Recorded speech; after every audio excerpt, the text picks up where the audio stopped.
Hi, welcome to our converted school bus home. Come on for the tour.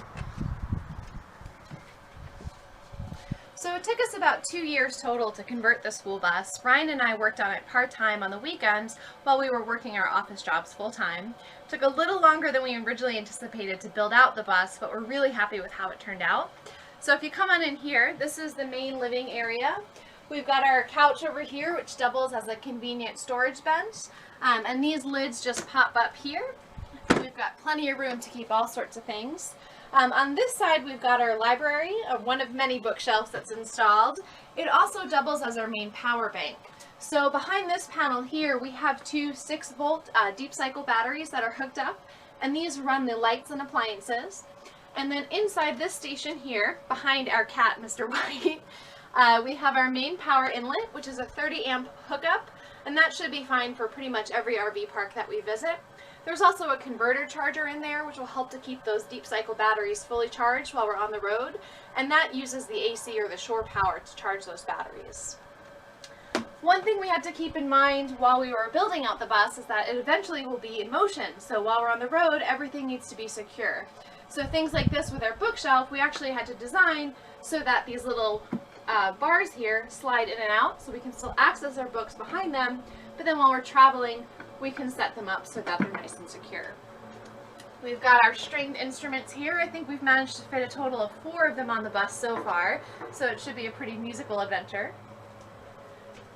Coming over here, we've got the main kitchen area. We've got our little camp oven that we found online. It's small, but it's very mighty. We actually fit a full-size pizza in it the other night, which was a pretty proud moment for us. Right now it's boiling some water for coffee. Right over here, excuse me, Mr. White.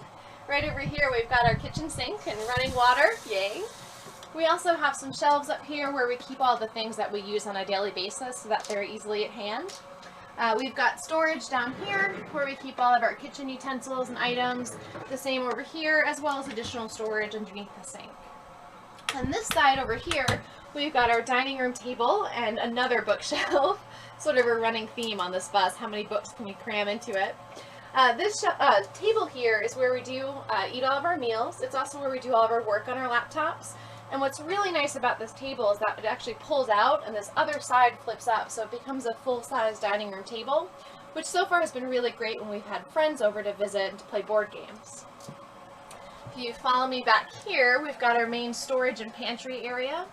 Right here we've got our mini fridge. It's a small fridge, but it's actually been pretty roomy. We haven't been dissatisfied at all with how much stuff we can fit inside of it.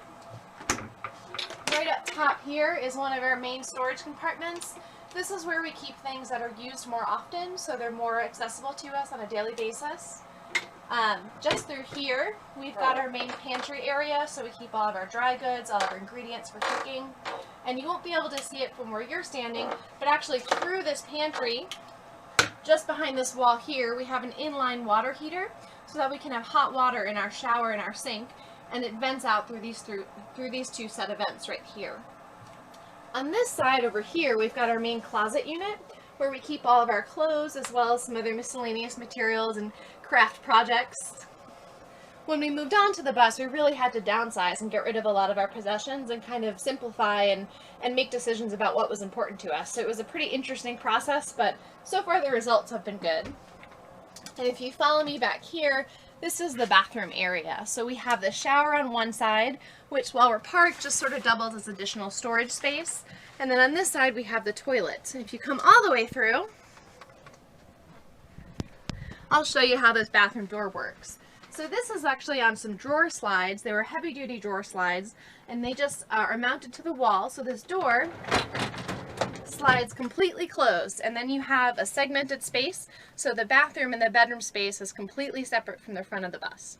This wall hanging curtain here as well also slides closed, so you can have some privacy in here as well.